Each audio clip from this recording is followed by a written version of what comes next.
자, 수평 원관에 입구 지름이 40cm, 출구 지름이 20cm이다. 입구와 출구의 압력차가 35kPa이고 마찰 손실을 무시할 때 수평 원관 내의 유량은 얼마인지 물어봤습니다. 자, 유량입니다. 유량. 자, 지금 문제에서 일단 마찰 손실은 무시한대요. 마찰 손실을 무시할 때 이제 수평 원관 내의 유량을 이제 구하라고 했습니다. 그래서 이제 베르노이의 방정식을 이용할 수가 있는데, 이제 베르노이의 방정식 같은 경우 보세요. 감마분의 P1 플러스 2G분의 V1의 제곱 플러스 G1은 자, 이건 이제 그 원관, 수평 원관의 입구입니다. 입구. 자, 출구 쪽은 감마분의 P2 플러스 2G분의 V2의 제곱 플러스 G2가 되는 거죠. 자, 베르노이의 방정식입니다. 자, 이 상태에서 지금 이 원관이 수평이죠, 수평. 수평관이기 때문에 요 G1과 G2는 같은 값이 되는 거죠. 수평이기 때문에. 그래서 요 G1과 G2는 양쪽에 지울 겁니다. 수평 원관이니까. 자, 이제 그 상태에서 자, 지금 문제에서 나온 게 입구 지름 나왔죠. 출구 지름 나왔고요. 그리고 입구와 출구의 압력차가 35kPa가 나왔습니다. 자, 그러면은 이 식을 이제 변형을 해볼게요. 자, 여기서 압력 수들을 이제 왼쪽으로 이항시켜 줄 거고요. 그리고 여기 속도 수들을 우변으로 자, 이항을 시켜 볼게요. 그럼 식이 이렇게 만들어지겠죠. 감마분의 P1 마이너스 P2가 되고요. 자, 우변은 2G분의 V2의 제곱 마이너스 V1의 제곱이 되는 거죠. 자, 그런데 보세요. 지금 입구의 지름이 40cm이고 출구 지름이 20cm예요. 어때요? 지름이 출구 쪽이 2배가 작죠? 자, 지름이 작다는 얘기는 뭐예요? 그만큼 속도는 더 빠르겠죠? 지름이 작으니까 그 얼마만큼 속도가 빠르냐? 자, 보세요. 그 V는 단면적분의 유량입니다. 유량. 그러니까 이 단면적과 유속은 서로 반비례해요. 자, 반비례하는데 여기서 이 단면적이라고 하는 게 4분의 파이 곱하기 d제곱이잖아요. 이런 식으로. 그래서 이 지름, 직경의 제곱에 뭐한다? 반비례하는 거예요. 그럼 무슨 얘기냐? 지금 출구에서의 지름이 입구보다 자, 직경이 2배 작다는 얘기는 뭐죠? 반대로 속도는 유속은 몇 배? 4배가 빠르다는 거죠. 4배. 왜냐면 직경의 제곱에 반비례하기 때문에. 그래서 어떤 관계식을 구할 수가 있냐면 V2는 V1의 4배라는 것을 알 수 있어요. 왜? 직경이 2분의 1이니까. 그래서 V2는 V1의 4배다. 이러한 관계식을 이제 구할 수가 있습니다. 지름을 이용해서. 자, 그럼 여기서 이제 V2의 제곱이니까 V2는 V1의 4배라고 했죠. 그러면 이 V2의 제곱을 하면 얼마가 돼요? 여기는 16 곱하기 V1의 제곱이 되겠죠? 그럼 16 V1 제곱에서 V1 제곱 뺐죠? 그럼 이거 뭐가 돼요? 여기는 15 곱하기 V1의 제곱이 됩니다. 그렇죠? 자, 그 다음에 요 감마라고 하는 거는 이제 물의 비중량인데 얼마예요? 9.8 kN/세제곱미터고요. 자, 이 G라고 하는 값은 뭐예요? G라고 하는 값은 중력 가속도 9.8 m/s제곱이죠. 그러면 양변에 이 9.8을 이렇게 또 지울 수가 있어요. 이렇게 양변에. 같은 값이니까. 자, 그리고 지금 P1과 P2. 자, 입구와 출구의 압력 차가 35kPa이래요. 그러니까 P1 마이너스 P2가 35라는 거죠. 자, 다시 한번 정리해 볼게요. 자, 이게 약분된 거예요. 그럼 35kPa는 2분의 15 곱하기 V1의 제곱이 되는 거죠. 이렇게. 이겁니다. 이 식을 풀어주는 거예요. 이 식을. 그러면 자, V1의 값이 나오겠죠. V1. 자, V1의 값이 얼마가 나오냐? 대략적으로 2.16이 나옵니다. 2.16 m/s. V1. 입구에서의 유속이에요. 자, 그러면 유량 다 구했어요. 유량. 자, 유량 Q는 단면적 곱하기 유속이죠? 유속. 근데 A1, V1 놓을게요. 입구에서의 유량이나 출구에서 유량은 동일하기 때문에 입구에서 유량을 구해볼 거예요.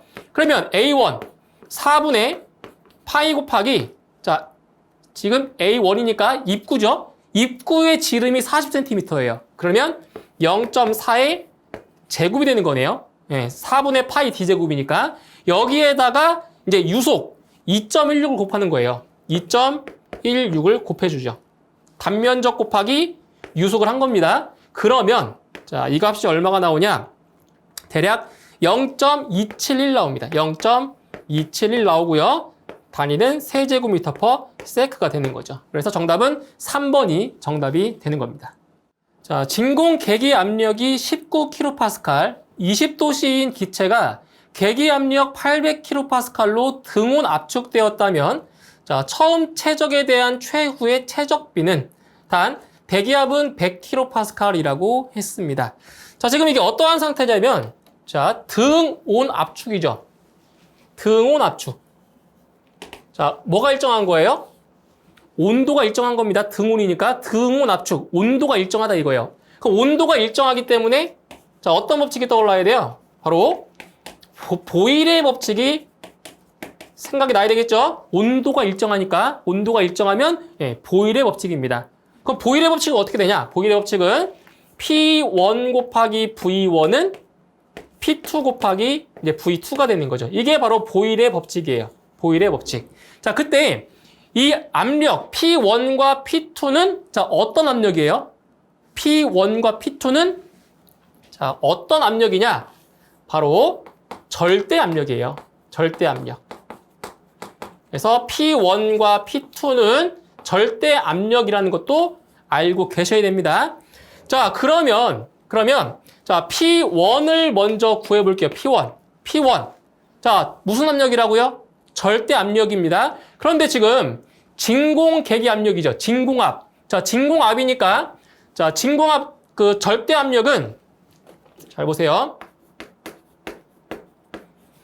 자, 절대 압력은 두 가지 공식이 있어요. 대기압 플러스 계기압이 있고요. 자, 계기압은 대기압과 합해야 절대압이 되는 거고요. 자, 진공압은 대기압에서 진공압을 빼야 절대압이 되는 거죠. 네, 두 가지 다 알고 계셔야 됩니다. 그래서 이 P1은 진공 계기 압력이기 때문에 대기압에서 진공압을 빼줘야 돼요. 근데 지금 대기압이 100kPa이라고 했죠? 그러면 100에서 19만큼을 빼주는 겁니다. 그러면 81kPa이 되는 거고요. P1이. 그 다음에 P2는 지금 계기 압력이죠. 예, 계기 압력이니까 대기압에다가 계기압을 더해주는 거예요. 그러면 대기압 100kPa에다가 예, 800만큼을 더해주죠. 계기 압력을. 그러면 여기는 예, 900kPa이 되는 겁니다. 900kPa. 자, 근데 이제 문제에서 구하는 게 뭐냐? 처음 최적에 대한 최후의 최적비죠. 자, 지금 뭐가 기준이에요? 기준이 되는 게 처음 최적의 기준이죠. 처음 최적에 대한 최후의 최적비니까 바로 이제 이걸 구하라는 거죠. V1분의 V2를 구하는 거예요. 처음 최적에 대한 최후의 최적비. 그래서 기준이 되는 게 분모로 가는 겁니다. 그래서 V1분의 V2. 자, 이 보일의 법칙에서 V1분의 V2는 뭐가 되는 거예요? 바로 P2분의 P1이 되는 거죠. 그렇죠? 네, P2분의 P1. 그러면 자, P2가 지금 900kPa이고요. P1이 81kPa이에요. 900분의 81. 이렇게 되겠죠. 그러면 이거를 자, 약분을 시켜주면은 이 값이 얼마 나오냐면 이게 0.09 정도가 돼요. 근데 지금 보기를 보면 자, 이렇게 소수로 나온 게 아니라 분수로 나와 있죠. 예, 분수로 나와 있으니까 이거를 바꿔주면 11.1분의 1이 됩니다. 11.1분의 1.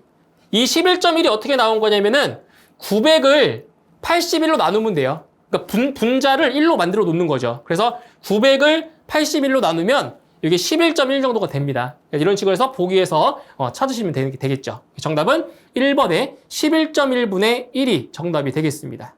자, 유체의 거동을 해석하는 데 있어서 비점성 유체에 대한 설명으로 옳은 것은 자, 비점성. 자, 점성이 없는 유체입니다. 이게 어떤 유체예요? 어떤 유체예요? 비점성 유체다. 자, 이것은 바로 이상 유체를 말하는 거죠. 예, 점성이 없는 유체. 이것을 이상 유체라고 해요. 자, 1번에 자, 실제 유체를 말한다. 실제 유체는 뭐예요? 실제 유체는 비점성이 아니고 점성 유체입니다. 자, 1번 틀렸고요. 2번 전단 응력이 존재하는 유체를 말한다. 전단 응력이 존재하는 것도 이상 유체가 아니라 실제 유체일 거죠. 2번도 틀렸네요. 3번 유체 유동 시 마찰 저항이 속도 기울기에 비례하는 유체다. 자, 속도 기울기에 비례하는 유체다. 이것도 마찬가지로 실제 유체를 말하는 겁니다. 그럼 4번에 유체 유동 시 마찰 저항을 무시한 유체다. 그렇죠? 마찰 저항이 무시된 유체다. 이게 바로 이상 유체를 말하는 겁니다. 그래서 비점성인 거예요. 그래서 정답은 4번이 이제 옳은 설명이 되겠습니다. 자, 펌프의 입구에서 진공계의 계기 압력은 마이너스 160 수은주, 출구에서 압력계의 계기 압력은 300kPa, 송출 유량은 분당 10세제곱미터일 때 펌프의 수동력은 단 진공계와 압력계 사이의 수직거리는 2m이고 흡입관과 송출관의 직격은 같으며 손실은 무시한다라고 했습니다. 문제 같은 경우는 펌프의 수동력을 물어봤습니다. 자, 그럼 여기서 펌프의 수동력 같은 경우는 뭐냐? P는 9.8 곱하기 QH로 구할 수 있는 거죠. 네, 이게 바로 수동력 구하는 공식이에요. 그래서 9.8 곱하기 QH.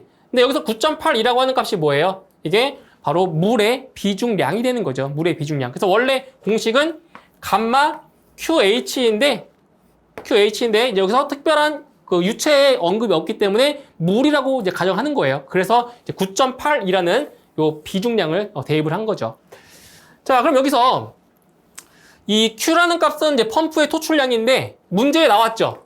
유량 나와 있죠. 그럼 바로 양정 H 값만 구하면 수동력을 구할 수가 있습니다. 자, 그럼 보세요. 자, 지금 펌프 입구에서 진공계의 계기 압력이 마이너스 160 수은주래요. 그러면 이 수은주를 무엇으로 바꿔줘야 돼요? 바로 수두로 환산을 해야 됩니다. 수두로. 그러면 얼마냐? 자, 보세요. 160 수은주는 자, 비례식을 이용해서 바꿀 수가 있어요. 자, 어떻게 바꿀 수가 있냐면 자, 보세요. 160 수은주입니다. 자, 근데 1기압을 기준으로 했을 때 이런 관계식 있잖아요. 10.332m가 760 수은주잖아요. 1기압. 이 관계식을 이용해서 비례식으로 문제를 푸는 거예요. 그러면 여기는 760 수은주가 들어가고요. 여기 곱하기 10.332m를 곱해줍니다. 그럼 어차피 760 수은주와 이 10.332m가 같은 값이기 때문에 둘이 약분돼 버려요. 그럼 똑같이 160 되는 거죠. 그렇죠? 자, 이렇게 해서 계산해 주시면 160 수은주를 수도로 환산하면 대략 2.18m 됩니다. 2.18m. 이렇게. 그 다음에 출구에서의 압력계의 계기 압력이 300kPa이다. 그러니까 여기도 마찬가지예요. 10.332m가 101.325kPa가 같잖아요. 그렇죠? 101.325kPa. 다 1기압을 기준으로 한 겁니다. 자, 그러면 300kPa는 자, 분자에 300kPa 집어넣고요. 얼마냐? 101.325kPa 곱하기 마찬가지로 10.332m를 곱하는 거죠. 수두로 환산해야 되니까. 그러면 자, 이 값은 얼마냐? 이 값은 30.59가 됩니다. 30.59m. 이렇게 되는 거예요. 자, 그럼 여기서 이제 전양정 H를 구할 수가 있어요. 자, 아까 자, 입구에서의 그 계기 압력을 수두로 환산한 값이 2.18이죠. 2.18 플러스 자, 출구에서의 압력계의 계기 압력을 수두로 환산한 게 30.59죠. 30.59 여기에다가 자, 지금 진공계와 압력계 사이의 수직거리가 2m라고 했습니다. 2m만큼 더 높이 있는 거예요. 압력계가. 그래서 플러스 2m만큼을 해주는 겁니다. 이게 전양정이에요. 자, 그러면 전양정은 34.77m 정도가 나오게 됩니다. 자, 그러면 이제 수동력을 계산해 보도록 할게요. 자, 9.8 곱하기 자, 토출량인데 이 단위가 뭐냐? 세제곱미터 퍼 세크입니다. 세크예요. 근데 지금 문제에 나와 있는 것은 네, 분으로 나와 있죠? 분. 그래서 이거를 초로 바꾸셔야 돼요. 그래서 10 세제곱미터 퍼 60초. 그러니까 60으로 나눠줘야 되는 거예요. 단위가 초니까. 자, 여기에다가 양점 곱합니다. 34.77m를 곱해줘요. 자, 곱하게 되면 펌프의 수동력이 얼마 나오냐? 펌프의 수동력은 대략적으로 56.8 정도가 나옵니다. 56.8 kW가 나오게 되는 거죠. 그래서 정답은 2번이 정답이 되겠습니다. 자, 10kW의 전열기를 2시간 사용하였다. 이때 전 발열량은 몇 킬로줄인가? 자, 지금 문제에서 이제 발열량을 물어보았습니다. 그럼 여기서 일단 단위를 좀 보실게요. 단위. 자, 지금 킬로와트, 와트가 나와 있고요. 시간이 나와 있고 킬로줄이 나와 있어요. 자, 이게 그 단위 사이의 관계를 보실 건데, 자, 줄 퍼 세크. 이제 줄 퍼 세크와 같은 이거 뭐예요? 줄 퍼 세크. 이게 와트와 같은 거죠? 예, 줄 퍼 세크가 와트입니다. 와트. 그럼 양쪽에 1000을 곱하면은 킬로줄 퍼 세크가 뭐가 되는 거예요? 킬로와트가 되는 거죠. 킬로와트. 자, 그럼 여기서 이 10kW를 킬로줄 퍼 세크로 바꿀 수 있겠죠? 자, 그럼 보세요. 10kW를 단위를 바꾸는 거예요. 그러면 보세요. 10kW는 10kJ per sec가 된다 이거죠. 이렇게. 자, 지금 이제 뭘 구하는 거냐? 전 발열량을 구하는 거죠. 자, 단위가 뭐예요? 킬로줄입니다. 그러면은 생각해 보세요. 요 킬로줄 per sec에다가 무엇을 곱하면 단위가 킬로줄이 되나요? 뭘 곱해주면 돼요? 네, 초를 곱하면 되겠죠? 초. 이 초를 곱하면 단위가 킬로줄이 됩니다. 그래서 이 전력이 10kW 있죠? 전력. 이 전력에다가 뭘 곱해주냐면은 시간을 곱하면 돼요. 시간 곱해주면 돼요. 그래서 자 보세요. 전 발열량을 W로 놓을게요. 전 발열량을 어떻게 구하냐? 10kW니까 10kJ per sec 곱하기 여기에다가 자 2시간을 곱합니다. 자 1시간이 몇 초죠? 1시간이 3600초예요. 1시간이. 그러면 2시간이면 7200초가 되는 거죠. 그래서 여기에다가 7200초를 곱합니다. 초. 그럼 이 단위가 없어지겠죠. 초가. 7200을 곱하시면 돼요. 자, 그러면 자, 발열량이 얼마가 되냐? 바로 72000 킬로줄이 나오게 되는 겁니다. 이렇게 해서 네, 전 발열량은 72000 킬로줄. 정답은 4번이 정답이 되겠습니다. 자, 수직으로 세워진 노즐에서 30도씨의 물이 15m/s의 속도로 15도씨의 공기 중에 자, 뿜어 올려진다면 물은 얼마나 올라가겠는가? 단 외부와의 마찰에 의한 에너지 손실은 없다라고 했습니다.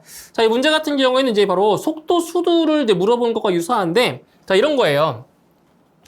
자, 지금 여기 이 지면이 있다고 칠게요. 지면. 자, 지면이 있는데, 자, 노즐이 이렇게 수직으로 노즐이 이렇게 있는 거예요. 그때, 자, 노즐에서, 자, 수직으로 물을 뿜었을 때, 자, 몇 미터만큼 올라갈 수 있냐? 이거를 지금 물어본 겁니다. 몇 미터만큼 올라갈 수 있는지. 그래서 이 높이는 우리 그 속도 수도 구할 때 속도 수도가 뭐였죠? 2G분의 V제곱이었죠. 이게 속도 수도입니다. 속도 수도. 근데 지금 속도가 15m/s의 속도로 지금 뿜어 올라간 거예요. 근데 지금 원래 이게 이 노즐이 이렇게 수직이기 때문에 이 공식을 쓸 수가 있는데 만약에 이 노즐의 각도가 예를 들어서 자, 세타만큼, 지면과 세타만큼의 각을 이룬다고 했을 때 그때도 최고 상승 높이를 구할 수가 있어야 돼요. 그래서 뭐가 되냐? 이 공식이 아니고 2G분의 V 사인 세타의 제곱이 돼야 돼요. 그래서 이 상승 높이를 구할 때는 이 공식을 암기하시는 게 아니라 이 공식을 암기를 하셔야 됩니다. 왜냐하면 노즐이 항상 수직으로만 되어 있는 것이 아니라 이렇게 경사질 수도 있기 때문에 이 공식을 암기를 하셔야 돼요. 아시겠죠? 그런데 지금 이 문제에서는 노즐이 지면과 수직으로 되어 있기 때문에 몇 도예요? 여기가 직각이죠. 직각이니까 이 세타가 90도가 되는 거예요. 그럼 사인 90도가 1이죠. 1이죠? 그러니까 결국 이 공식처럼 되는 거죠. 수직으로 되어 있다고 하면. 자, 그래서 계산을 해볼게요. 자, 2 곱하기, 자, G는 중력 가속도 9.8m/s 제곱이고요. 지금 유속이 15m/s래요. 그럼 이것만 해주시면 돼요. 왜냐면 사인 90도가 1이니까. 그래서 여기는 15의 제곱이 되는 겁니다. 15의 제곱. 자, 이렇게 해주시면 상승 높이는 대략적으로 11.48 정도 됩니다. 11.48m가 돼요. 그래서 보기를 보시면 11.5m가 근사값이죠. 그래서 정답은 4번이 되겠습니다. 자, 매 분당 1000kJ의 열을 공급하는 열기관의 출력이 6kW일 때 이 열기관의 열 효율은 얼마인가? 자, 지금 효율을 물어봤습니다. 열 효율. 자, 여기서 열 효율 같은 경우는 어떻게 구해주면 돼요? 효율은 입력분의 출력으로 구할 수가 있는 거죠. 근데 여기서 입력이라고 하는 것은 공급되는 열 에너지가 입력이 되는 거고요. 출력은 나왔죠, 출력. 출력은 6kW라고 나왔습니다. 자, 그럼 여기서 입력은, 그러니까 공급되는 열 에너지죠. 매 분당 10,000kJ이래요. 한번 써볼까요? 매 분당 10,000kJ. 그러면 여기는 몇이 되겠죠? 분당 10,000kJ입니다. 분당 10,000kJ. 자, 그럼 여기서 출력이 6kW인데 지금 단위가 다르죠? 그런데 우리 어떤 공식을 배웠냐면 줄 퍼 세크가 뭐랑 같아요? 와트랑 같은 거죠? 그러면 킬로줄 퍼 세크는 뭐랑 같은 거예요? 킬로와트와 같은 거죠? 그럼 여기서 6kW는 그럼 얼마예요? 6kW는 6kJ 퍼 세크와 같은 거죠. 6kJ 퍼 세크. 자, 근데 여기서 이렇게 놓을게요. 자, 이거 이제 매 분당 10,000kJ인 거예요. 근데 지금 이 출력은 1초에 6kJ라는 의미잖아요. 1초에 6kJ. 그러면 이것도 마찬가지로 매 분당으로 바꿔주려면은 자, 얼마 곱해줘야 돼요? 얼마 곱해줘야 돼요? 1분은 60초죠. 여기에다가 60초만큼을 곱해줘야 되는 거죠. 매 분당이니까. 이건 초당이고 60초를 곱해줘야 돼. 1분이 60초니까. 그럼 얼마가 돼요? 360kJ이 되는 겁니다. 그러니까 매 분당 360kJ만큼의 출력이 발생하는 거예요. 그러면 여기에 뭐가 들어가요? 여기에 360kJ이 들어가는 거죠. 매 분당 360kJ 출력. 여기는 매 분당 10,000kJ의 공급 에너지. 자, 곱하기 얼마 해줘야 되지? 곱하기 지금 열 효율 퍼센트 100분율로 물어봤기 때문에 여기다 곱하기 100을 해줘야 되는 거죠. 100분율이니까. 자, 이렇게 해서 계산하시게 되면 이 값은 대략 3.6 정도가 나오네요. 3.6%. 그래서 열 효율은 3.6%. 1번이 정답이 되겠습니다. 자, 단단한 가스 탱크에 10도씨 500kPa의 공기 10kg이 채워져 있다. 온도가 37도씨로 상승할 경우 압력 증가량은 약 몇 kPa인가? 자, 압력의 증가량을 물어보았습니다. 자, 일단 보시면 단단한 가스 탱크에 공기가 채워져 있는 겁니다. 단단한 가스 탱크에 밀폐되어 있는 곳이죠. 밀폐. 자, 밀폐가 되어 있기 때문에 자, 보세요. 부피 그리고 질량 그리고 분자량이 일정하겠죠? 예, 밀폐되어 있는 곳이니까 단단한 가스탱크니까 이게 일정해요. 부피와 질량과 분자량이 일정합니다. 뭐 했을 때? 온도를 10도씨에서 37도로 상승시켰을 때 이 부피와 질량과 분자량이 뭐라고요? 일정하다고요.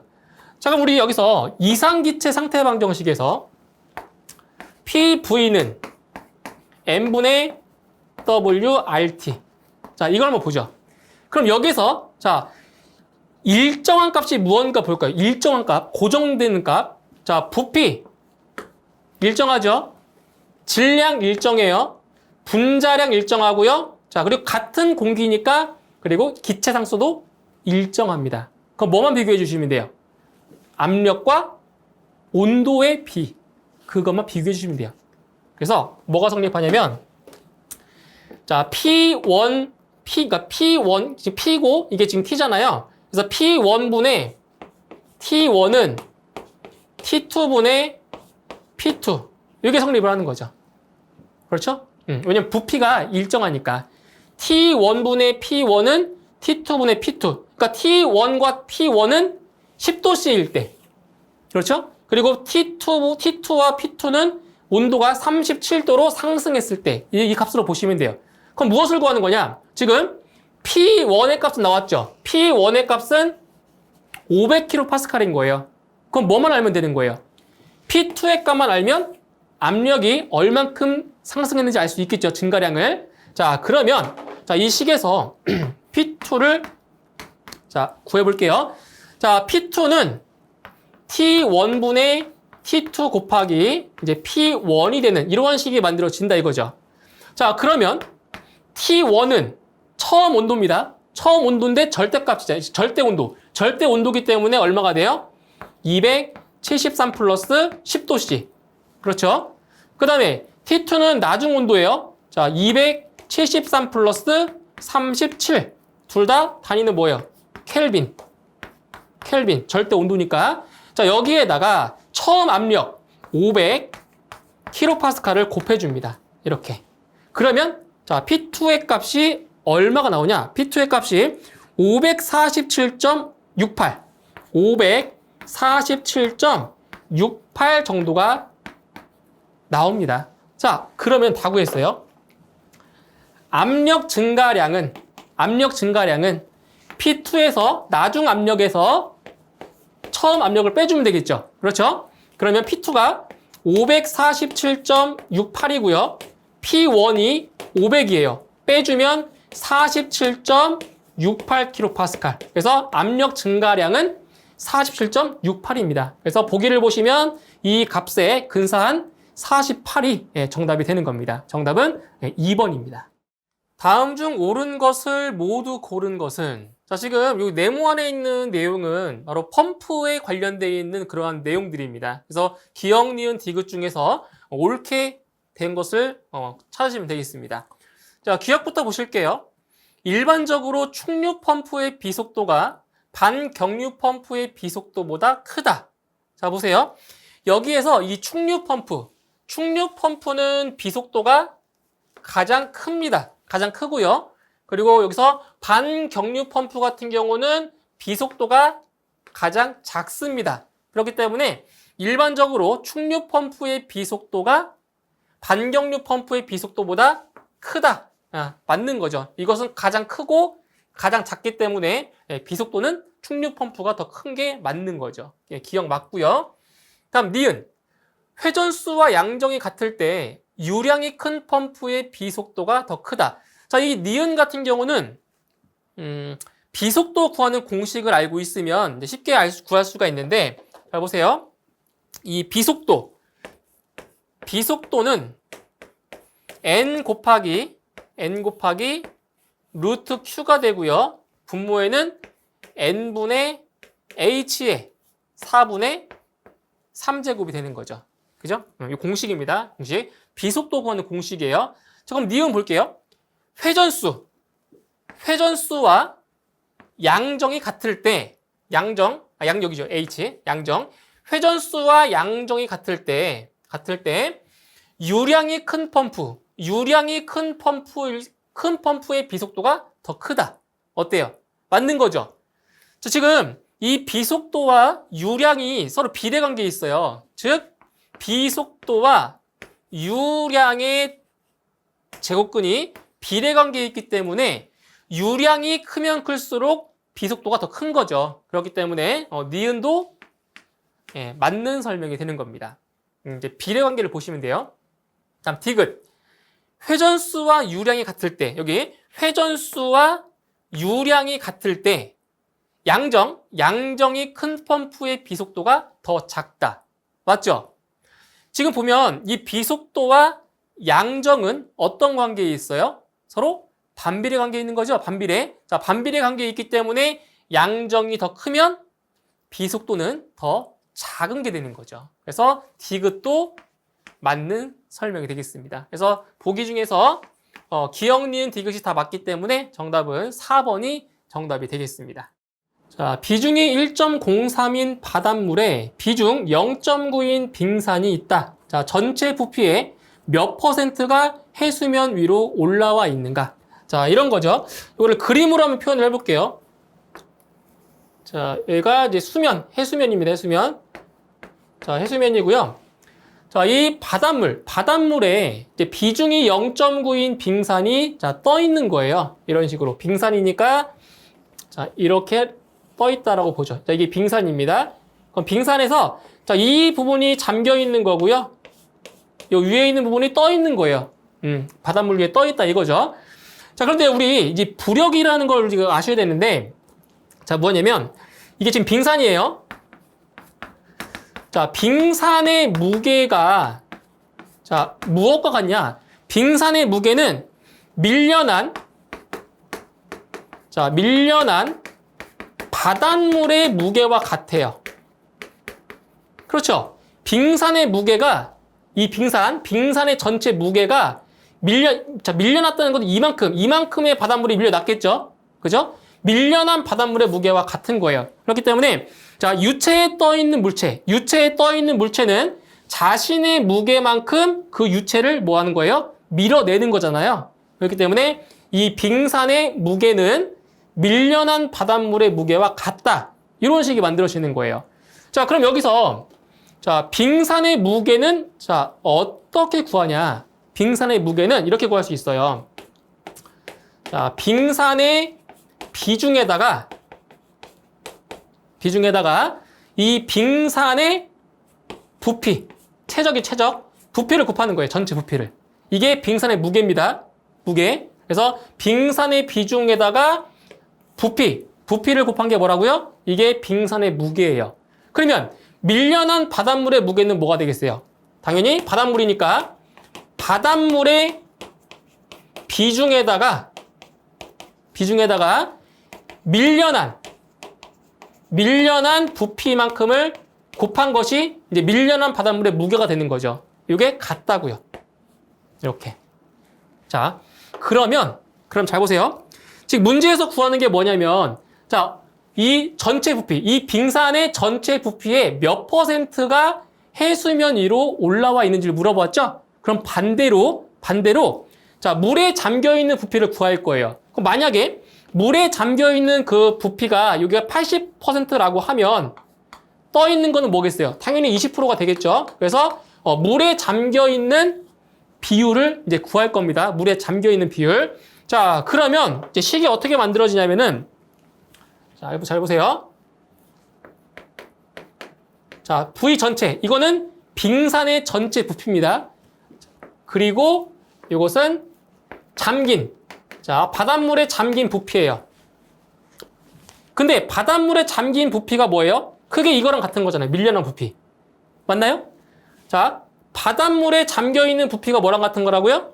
당연히 밀려난 바닷물의 부피와 같은 거잖아요. 자, 그래서 여기는 뭐가 되냐? 여기는 바닷물의 비중이 되는 거고요. 여기는 빙산의 비중이 되는 거죠. 맞잖아요.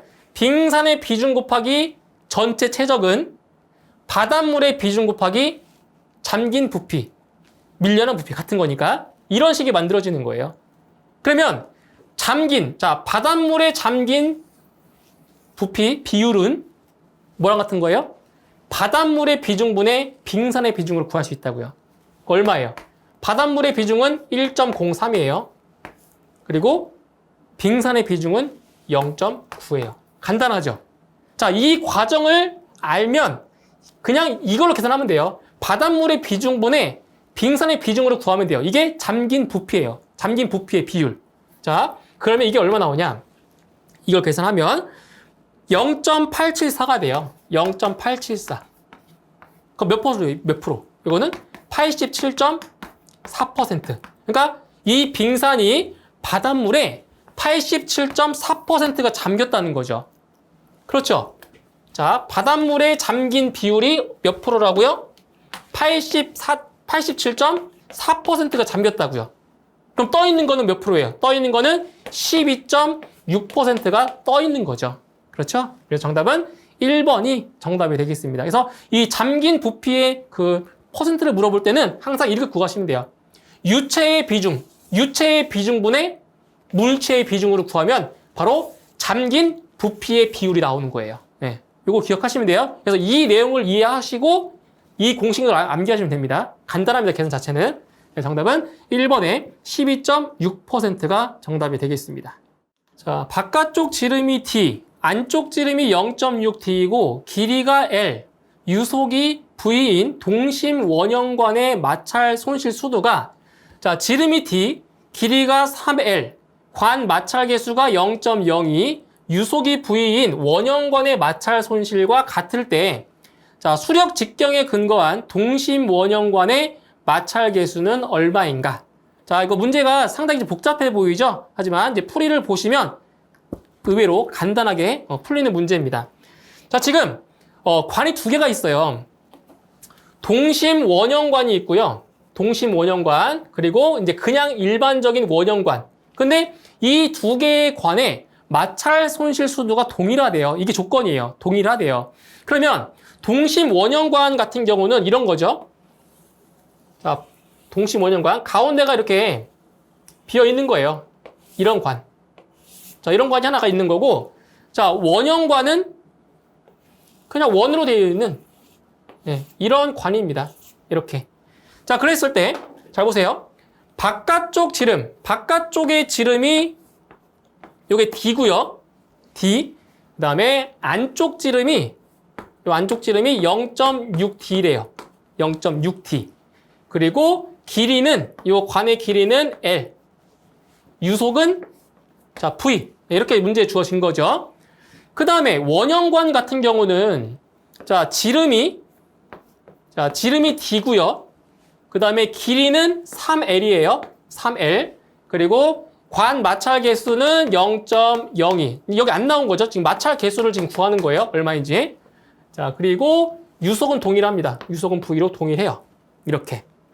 자, 그럼 우리 여기서 달시-바이스바의 식을 이용해서 마찰 손실 수도를 구할 수 있죠.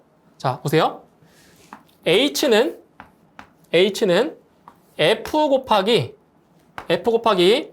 자, D분의 L 곱하기 2G분의 자, V제곱입니다. 이게 달시-바이스바의 식이에요. 우리가 알고 있는 거죠. 2GD분의 FLV제곱 이 식입니다. 그러면 자, 원형관의 마찰 손실부터 한번 구해볼까요? 원형관. 자, 보세요. H는 자, 지금 마찰 손실이 0.02잖아요. 0.02 곱하기 D분의 길이가 얼마예요? 3L이죠. 3L 곱하기 2G분의 자, V의 제곱입니다. 자, 이게 원형관의 마찰 손실 수도예요. 자, 그럼 여기서 이제 동심 원형관의 마찰 손실 수도를 구해 볼게요. 그러면 자, 먼저 무엇을 구해 줘야 되냐면은 자, 잘 보세요. 지금 이 원형관 같은 경우는 동그랗기 때문에 자, 직경이 바로 나왔잖아요. 근데 동심 원형관은 자, 직경, 수력 직경으로 구하셔야 돼요. 그래서 이 수력 직경은 이거 암기해 주셔야 돼요. 수력 직경은 바깥쪽 지름에서 안쪽 지름을 빼면 구할 수 있어요. 이건 암기하세요. 바깥쪽 지름에서 안쪽 지름을 뺀 게 바로 수력 직경이라고요. 그러면 D에서 0.6D를 빼니까 0.4D가 되는 겁니다. 0.4D. 암기해 주셔야 돼요. 수력 직경은 바깥쪽 지름에서 안쪽 지름을 빼면 됩니다. 이거 시험에 나옵니다. 이런 것도. 자, 그러면 마찰 손실 수도를 구해보도록 하죠. 자, H는 자, F 몰라요, 아직. F 곱하기 자, 직경이 얼마라고요? 0.4D. 0.4D죠? 여긴 D인데. 자, 길이는 L입니다. L. 곱하기 얼마예요? 2G분의 V 제곱입니다. 이렇게. 자, 이제 두 식을 비교하면 됩니다. 비교할 거예요. 자, 지금 이 마찰 손실 수두와 이 마찰 손실 수두가 지금 같다라고 했죠? 네, 같대요. 그러면 자, 양쪽에서 자, 이 같으니까 양쪽에서 이제 동일한 값을 한번 지워보도록 할게요. 지울 거예요. 자, 그러면 자, D 지우고요. 여기도 자, D 지워지죠? 그 다음에 L 지우고요. 여기도 L 지워지겠죠? 그 다음에 2G분의 V제곱 지우세요. 자, 2G분의 V제곱 지우세요. 자, 그럼 남는 것만 볼까요? 남는 거? 자, 잘 보세요. 남는 것만 볼게요. 자, 여기는 뭐가 남았냐? 0.4분의 F가 남았죠? 여기 남은 거는? 그 여기에 남아있는 건 뭐예요? 0.02 곱하기 3 남았어요. 0.02 곱하기 3. 얼마예요? 0.06이네요. 남아있는 것만 지금 쓴 거예요. 따라서 F는 얼마예요? 이것과 이것을 곱하면 되겠죠? 그러면 0.024가 됩니다. 그래서 이 동심 원형관의 마찰 개수는 0.024가 되는 겁니다. 정답은 3번입니다. 자, 물방울의 반경이 R, 외부 압력이 P0일 때 물방울 내부 압력 P는 단 물의 표면 장력은 시그마라고 했습니다. 자, 이런 거죠. 물방울. 자, 여기에 물방울이 이렇게 있습니다. 물방울. 자, 물방울이 이제 구 형태로 있겠죠. 물방울이. 자, 그때 이 물방울의 반지름이 R이래요. R. 반경. 물방울의 반경이 자, R이라고 했고요. 그리고 외부 압력, 물방울의 외부 압력이 P0예요. 외부 압력이 P0고요. 내부 압력이 P입니다. P. 내부 압력이 P예요. 그리고 이 물의 표면에서의 장력, 요 표면, 자, 표면 장력이 시그마라고 했습니다. 이렇게 시그마. 네, 그랬을 때 물방울 내부의 압력을 구하는 식을 찾는 거예요. 자, 이거는 이제 공식이긴 한데 이거를 이제 유도하기에는 좀 쉽지는 않습니다. 그래서 공식만 좀 암기를 하시는 게 좀 더 효율적인 학습이 될 거예요. 자, 유도하는 과정까지는 모르셔도 됩니다. 그래서 이게 자, 이 표면 장력에 의해서 자, 발생하는 압력차, 내부와 외부, 물방울 내부와 외부에서 발생하는 압력차가 뭐냐? 표면 장력, 이 표면 장력에 의해서 발생하는 자, 압력의 차가 얼마냐면은 이게 바로 2R. 자, R분의 2 시그마가 되는 겁니다. 네, 이걸 암기하시면 돼요. 그러니까 이 표면 장력에 의해서 발생하는 압력의 차가 얼마라고요? 자, R분의 2 시그마라고요. 2 시그마. 그래서 이 내부 압력, 자, 내부 압력이 더 큽니다. 외부보다 압력이. 그래서 내부 압력 P는 외부 압력에다가 얼마를 더해주면 돼요? 자, 발생하는 압력 차만큼을 더하시면 돼요. 네, 그래서 이 내부 압력 구하는 공식입니다. 그래서 이거는 공식으로 암기를 하시고요. 유도하는 과정까지는 모르셔도 됩니다. 어렵기 때문에. 그래서 이렇게 공식으로 암기를 하시면 되겠습니다. 정답은 1번이 정답이 되겠습니다. 자, 다음 중 압력을 측정하는 계기로만 나열된 것은 자, 이제 문제를 보시면 총 3개의 장치가 있습니다. 이 3개 중에서 이제 압력 측정 계기만 나열된 걸 찾는 거예요. 자, 첫 번째 가는 부르동관이고요. 나는 피에조미터, 다는 벤투리미터. 자, 이 중에서 압력을 측정하는 장치는 바로 요 부르동관과 피에조미터가 되는 거죠. 이제 벤투리미터는 이제 압력을 직접적으로 측정하지 않습니다. 그래서 이 부르동관 같은 경우는 압력을 받으면 이 부르동관이 이제 퍼지려고 하는 그러한 성질을 이용해서 이제 압력을 측정하는 장치가 되는 거고요. 그다음 피에조미터 같은 경우는 이제 유체에 관을 삽입했을 때 액체 기둥이 올라가는 높이를 측정해서 바로 압력을 이제 구하는 거죠. 그래서 가와 나는 압력을 측정하는 계기고요. 자, 벤투리미터는 바로 베르노이의 원리를 이용해서 압력차를 이용하여 유량, 그래서 유량을 측정하는 계기라고 보시면 됩니다. 아시겠죠? 이거는 압력차를 이용해서 유량을 측정하는 계기입니다. 그래서 가와 나가 압력을 측정하는 계기라고 볼 수 있습니다. 정답은 2번이 되겠습니다. 자, 표준 상태에서 1.5 곱하기 10의 23제곱개의 산소 분자가 차지하는 체적은 약 몇 리터인가? 자, 이 문제 보세요. 자, 일단 여기서 우리가 알아야 될 게 있어요. 자, 표준 상태에서 산소 분자의 개수가 나와 있고요. 그때 자, 차지하는 체적을 물어보았습니다. 그럼 먼저 무엇을 구하실 거냐면은 몰수. 자, 이 산소 분자가 몇 몰인지를 구하셔야 돼요. 이 몰수는 어떻게 구하냐면은 바로 NA분의 N으로 구할 수가 있는데 NA라고 하는 거는 아보가드로 수입니다. 아보가드로 수. 아보가드로 수고요. 그리고 요 N은 이제 여기서 말하는 여기서 산소 분자의 개수, 산소 분자 수가 되는 거죠. 분자수. 산소의 이 문제에서는 산소니까 산소의 이제 분자 수로 구할 수가 있어요. 이게 이제 몰수를 구하는 건데, 근데 문제는 이 아보가드로 수가 문제에 따라서 문제의 제시가 될 때가 있고요. 안 나올 때가 있어요. 자, 이것처럼 아보가드로 수가 문제에 안 나왔죠. 그럼 어떻게 해야 돼요? 별도로 암기를 하셔야 됩니다. 그래서 이 아보가드로 수 같은 경우는 6.022 곱하기 10의 23제곱이에요. 이거는 별도로 좀 암기를 하셔야 돼요. 문제에 안 나올 때가 있습니다. 그래서 6.022 곱하기 10의 23제곱이 되는 거예요. 자, 그래서 이제 몰수를 구해보면, 몰수부터 구해보면, 자, 아보가드로 수가 6.022 곱하기 10의 23제곱이고요. 산소 분자의 개수가 나와 있죠. 1.5 곱하기 10의 23제곱이 되는 거예요. 네. 자, 그러면 몰수가 얼마냐? 몰수가 대략 0.249 정도 됩니다. 0.249몰. 네, 이렇게 되는 거죠.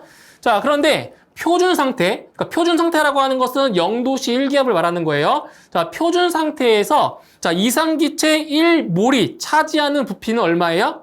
알고 계셔야 됩니다. 22.4리터입니다. 아시겠죠? 이상기체 1몰이 차지하는 부피가 몇 리터라고요? 22.4리터. 표준 상태에서. 자, 따라서 지금 이 산소 분자의 몰수가 0.249잖아요. 그럼 0.249에다가 얼마 곱해주면 돼요? 1몰당 22.4리터. 그러니까 22.4만큼을 곱하면 되는 거죠. 1몰당 20.4니까 이렇게 해서 곱해주시면 바로 5.58 정도가 나옵니다. 5.58리터가 되겠죠. 이렇게 해서 정답은 3번이 정답이 되겠습니다. 자, 물이 2m 깊이로 차 있는 개방된 직육면체 모양의 물탱크 바닥에 한 변이 30cm인 정사각형 판이 놓여 있다. 이 판의 윗면이 받는 힘은 약 몇 뉴턴인가? 단, 대기압은 무시한다라고 했습니다. 자, 이런 거죠. 자, 지금 개방되어 있는 이러한 직육면체. 자, 직육면체 모양의 물탱크가 있을 때, 자, 이렇게 있을 때, 자, 여기 개방되어 있는 겁니다. 그런데 지금 대기압은 무시한다라고 했어요. 대기압은 무시. 자, 그때 이 직육면체 모양의 물탱크 바닥에, 여기 바닥에 한 변의 길이가 30cm인 자, 이러한 판이 자, 놓여 있다고 했어요. 그때 이 판의 윗면, 여기 윗면이 받는 힘은 몇 뉴턴인가? 이렇게 힘을 받겠죠? 이 물에 의해서 자, 이 면이 힘을 받는단 말이에요.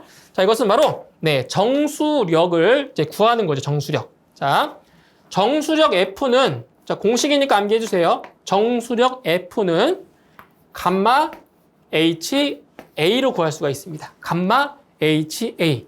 자, 여기서 감마라고 하는 거는 이 물탱크 안에 있는 유체의 비중량이 되는 거죠. 얼마예요? 지금 물이니까 9,800이죠. 9,800 뉴턴 퍼 세제곱미터가 되고요. 자, H는 높이입니다. 얼마큼 차이했대 물이? 2m 차이했다고 했죠? 2m. 그럼 2m 곱하기. 자, A는 자, 여기서 힘을 받는 면적입니다. 지금 한 변의 길이가 30cm라고 했죠? 그러면 0.3m 곱하기 0.3m가 되는 거죠. 이렇게. 그래서 계산해 주시게 되면 자, 그 정사각형의 윗면이 받는 힘은 1764가 되네요. 1764 단위는 뉴턴이 되겠죠. 뉴턴. 네. 이렇게 해서 정답은 2번이 정답이 되겠습니다. 자, 국소 대기압이 98.6kPa인 곳에서 펌프에 의하여 흡입되는 물의 압력을 진공계로 측정하였다. 자, 진공계가 7.3kPa를 가리켰을 때 절대 압력은 몇 kPa인가? 자, 지금 보세요. 지금 절대 압력을 물어보았죠. 자, 절대 압력을 구하는 것은 자, 보세요. 절대 압력은 대기압 플러스 계기압이죠. 그렇죠? 예, 대기압 플러스 계기압으로 구할 수 있고요. 자, 진공압이 나왔을 때는 대기압에서 진공압을 빼서 절대 압력을 구할 수가 있습니다. 자, 그런데 지금 문제에서 진공계가 7.3kPa이 나왔대요. 그러니까 진공압이 7.3이라는 거잖아요. 그래서 이 공식으로 절대 압력을 구할 수가 있는 겁니다. 자, 그러면 지금 대기압이 98.6kPa이고요. 진공계 압력이 7.3이니까 그냥 빼주시면 돼요. 이렇게. 예. 대기압에서 진공압을 빼주시면 돼요. 그러면 절대 압력은 얼마가 나오냐? 91.3이 나오네요. 91.3kPa이 나오게 됩니다. 아주 간단한 문제죠. 그래서 요거 기본적인 이 사항만 알고 있으면 쉽게 풀 수 있는 문제가 되겠습니다. 정답은 3번이 되겠네요. 자, 지름의 P가 1대2인 두 원형 물 Z가 정지한 수직 평판의 양쪽에 수직으로 부딪혀서 평형을 이루려면 자, 분출 속도의 B는 자, 분출 속도의 B를 물어보았습니다. 자, 이런 거죠. 자, 지금 수직 평판이 이렇게 자, 정지되어 있는 수직 평판이 자, 이렇게 자, 있다라고 했을 때 자, 이 수직 평판에 양쪽에서 지금 물 Z로 물을 쏜 거예요.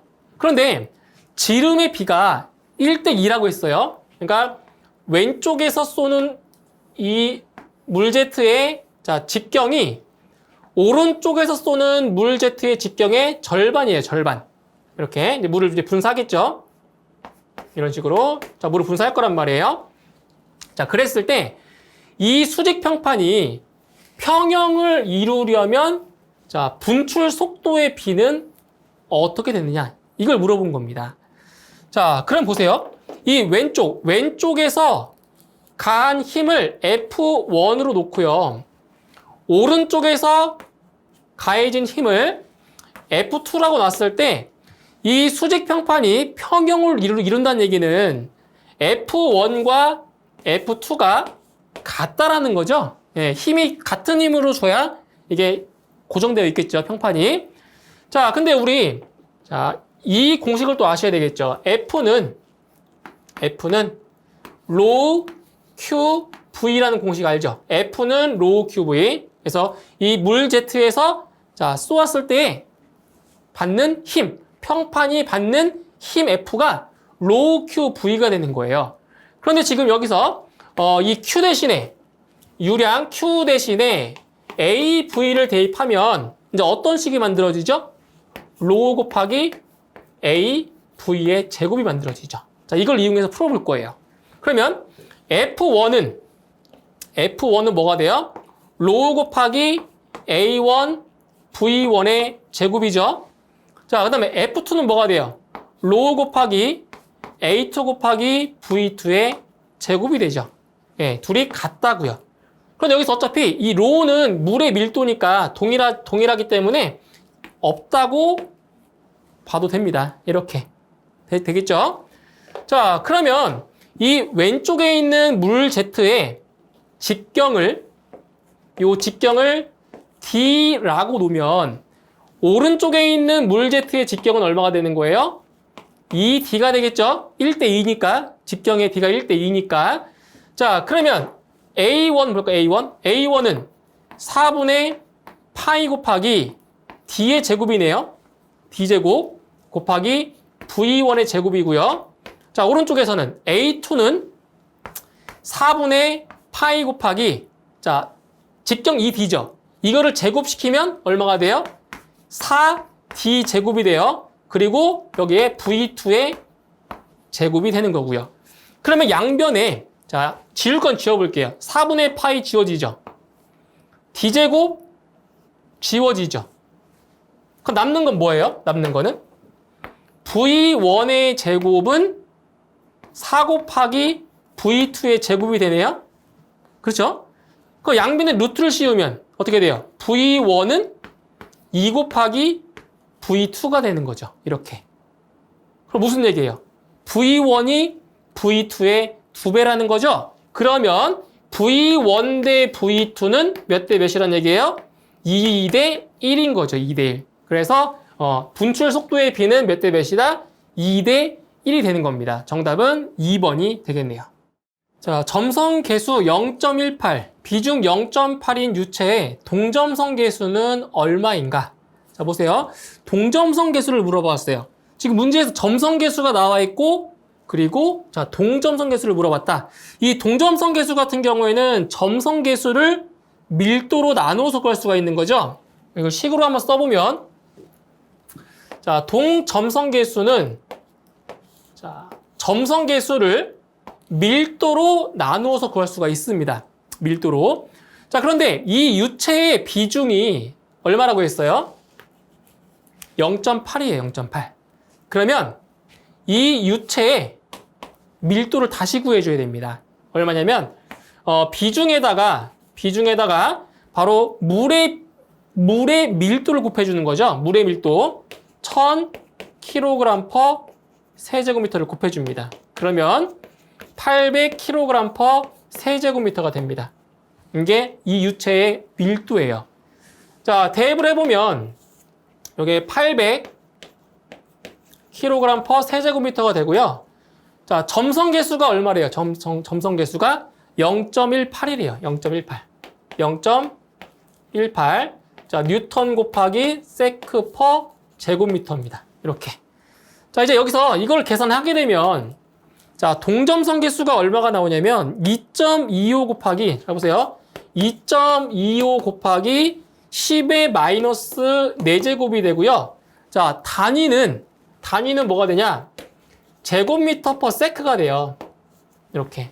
이게 동점성 계수의 단위입니다. 예, 요게 2.25 곱하기 10의 마이너스 4제곱이라고요. 이렇게. 자, 그런데 여기 그 보기를 보시면 2.25 곱하기 10의 4제곱 제곱미터 퍼 세크가 안 나오죠? 안 나오죠? 자, 그러면 어떻게 바꿔줄 거냐면은 잘 보세요. 자, 이거 단위를 좀 바꾸셔야 되는데 2.25 곱하기 10의 마이너스 4제곱 그리고 제곱미터 퍼 세크다. 자, 어디를 바꿀 거냐면 자, 이 부분이에요. 이 부분. 자, 마이너스 10의 마이너스 4제곱 제곱미터다. 자, 이게 뭐랑 같아요? 요게 제곱 센티미터와 같죠? 요것이 네, 같습니다. 그러면 결과적으로 이게 뭐가 되냐? 2.25가 되고요. 제곱 센티미터 퍼 세크가 돼요. 이렇게 돼요. 자, 그래도 없어요, 보기에. 자, 그럼 뭐냐? 자, 이것도 알고 계셔야 되겠네요. 잘 보세요. 1스토크스가 얼마냐? 요게 1 제곱 센티미터 퍼 세크예요. 이 단위를 알아야 답을 구할 수가 있어요. 1스토크스가 얼마라고요? 1 제곱 센티미터 퍼 세크라고요. 그럼 뭐예요? 이 단위가 바로 1스토크스예요. 따라서 정답은 2.25가 되고요. 단위는 스토크스가 되는 거죠. 이렇게. 그래서 정답은 4번이 정답이 되는 겁니다.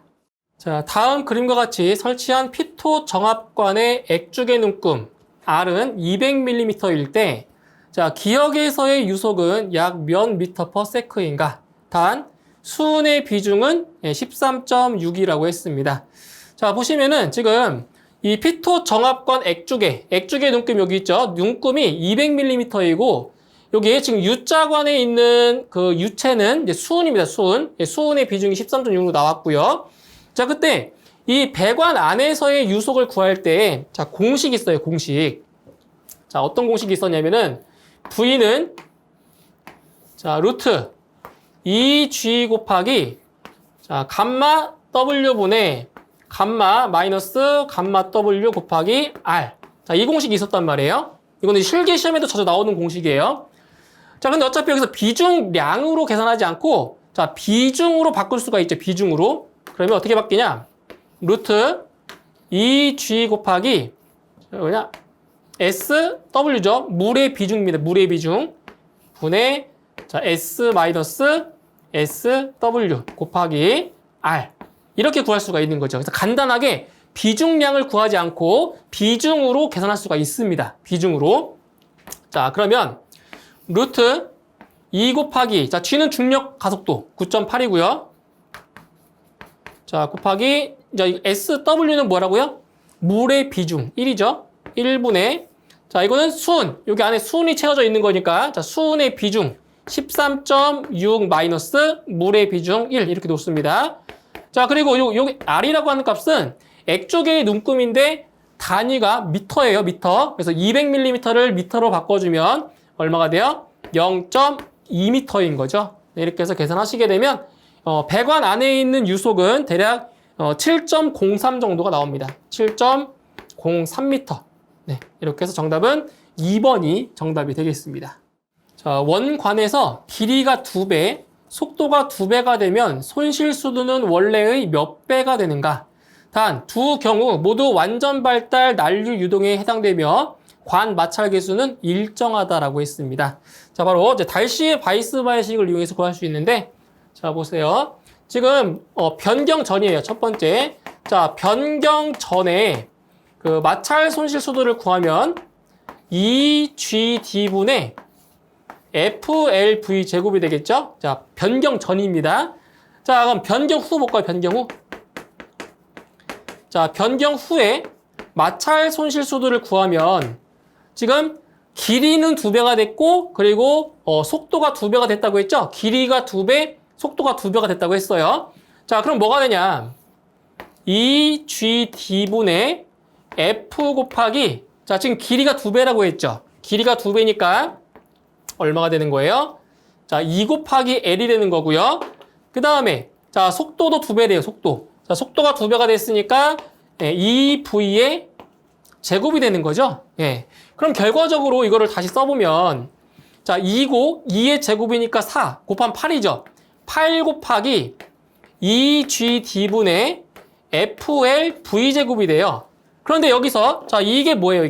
이게 바로 변경하기 전에 마찰 손실 수도가 되는 거죠. 그래서 결과적으로 이게 8H가 돼서 이 배수는 몇 배? 원래의 몇 배가 된다? 손실 수도는 원래의 몇 배? 8배가 됨을 알 수가 있는 거죠. 그래서 이 마찰 손실 수도라고 하는 것이 그 길이, 관 길이에 비례하고 그리고 속도의 제곱에 비례하기 때문에 여기 2배, 2 곱하기 속도 2배니까 2의 제곱이 돼서 결과적으로 8배가 커지는 걸 알 수 있는 겁니다. 직관적으로 볼 수 있죠. 그래서 정답은 8배, 4번이 정답이 되겠습니다.